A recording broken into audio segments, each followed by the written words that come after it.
സല്ലല്ലാഹു അലൈഹി വസല്ലമ ആൽസാദീനവും സമ്പത്തും ഭരണാധിപത്യവും കിരീടം മുത്ത് മാണിക്യം മഴതകമെല്ലാം തന്റെ കാൽ കീഴിലിരിക്കവേ ചുടാത്ത മണ്ണ് കൊണ്ട് പടുത്തുയർത്തിയ മൺചുമരുകളുള്ള വീട് ഈത്തപ്പന കൊണ്ടുണ്ടാക്കിയ കൂരക്ക് കീഴ് വീട്ടുപണി ചെയ്യുകയും അടിച്ചു വൃത്തിയാക്കുകയും ചെയ്ത് ഈറപ്പായ വിരിച്ച് AC ഇല്ലാതെ ഫാൻ ഇല്ലാതെ ആ മരുഭൂമിയുടെ മണ്ണിൽ അന്തിയുറങ്ങിയ രാജാക്കന്മാരുടെ രാജനായ ചക്രവർത്തിമാരുടെ ചക്രവർത്തിയായ ഹബീബുന മുഹമ്മദ് മുസ്തഫ സല്ലല്ലാഹു അലൈഹി വസല്ലമ പാൽ കുടിക്കുകയും പാലിൽ കുളിക്കുകയും ചെയ്യുന്ന ഭരണാധികാരിയാണ് ഇപ്പോൾ ലോകത്തുള്ളത്.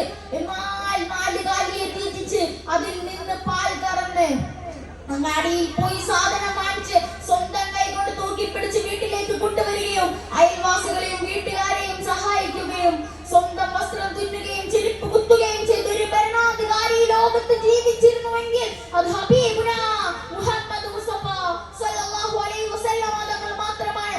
വമാ അർസൽനാക ഇല്ലാ റഹ്മത്തൻ ലിൽ ആലമീൻ, ലോകത്തിന് കാരണമായിട്ടാണ് അങ്ങേ അല്ലാഹു സംവിധാനിപ്പിച്ചത്. അതുകൊണ്ട് ലോകത്തിന് തുല്യതയില്ലാതെ സ്നേഹിക്കപ്പെടുകയും അതിനേക്കാൾ സ്നേഹം ലോകത്തിന് പകർന്നു നൽകുകയും ചെയ്ത ഒരു നേതാവാണ് നമ്മുടെ മുത്ത് റസൂൽ. എന്റെ പ്രിയപ്പെട്ട സുഹൃത്തുക്കളെ, നിങ്ങൾക്കറിയാമോ മുത്തുനബി സല്ലല്ലാഹു അലൈഹി വസല്ലം തങ്ങൾ അല്ലാഹുവിനോടുള്ള ഇബാദത്തുകളിൽ ഒട്ടും വിട്ടുവീഴ്ച ചെയ്തിട്ടില്ല. കാലിൽ നീര് വന്ന് പൊട്ടുമാർ നിന്ന് നിസ്കരിക്കുമായിരുന്നു നബി സല്ലല്ലാഹു അലൈഹി വസല്ലം തങ്ങൾ.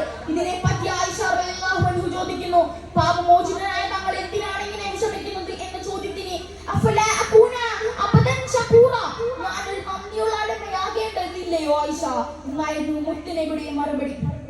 എന്റെ പ്രിയപ്പെട്ട സുഹൃത്തുക്കളെ, നിങ്ങൾക്കറിയാമോ നബി സല്ലല്ലാഹു അലൈഹി വസല്ലം തങ്ങളുടെ വഫാത്തിന്റെ സമയം ഇസ്രായീൽ അലൈഹിസ്സലാം റൂഹ് പിടിക്കുമ്പോൾ വേദന തോന്നിയ നബി സല്ലല്ലാഹു അലൈഹി വസല്ലം തങ്ങളോട് ഇസ്രായീൽ അലൈഹിസ്സലാം പറയുകയുണ്ടായി, ഓ നബിയേ, താങ്കളുടെ റൂഹ് പിടിക്കുന്നത് എണ്ണയിൽ നിന്ന് നോലെടുക്കുന്നത് പോലെയാണ്. എന്നാൽ താങ്കളുടെ ഉമ്മത്തിന്റെ റൂഹ് പിടിക്കുന്നത് മരത്തിൽ നിന്ന് ഇരുമ്പ് കൊളുത്തി വലിച്ചെടുക്കുന്നത് പോലെയാണ്. ഇത് കേട്ട് നമ്മുടെ മുത്ത് റസൂലോടെ പൊട്ടിക്കരയുകയാണ് ഉണ്ടായിരുന്നത്. എന്റെ പൊന്നാര സുഹൃത്തുക്കളെ, ആ പൊന്നാര നബി സല്ലല്ലാഹു അലൈഹി വസല്ലം തങ്ങളെ നാം സ്നേഹിക്കുകയും അവിടുത്തെ ചര്യ പിൻപറ്റുകയും ചെയ്യണം. അതിന്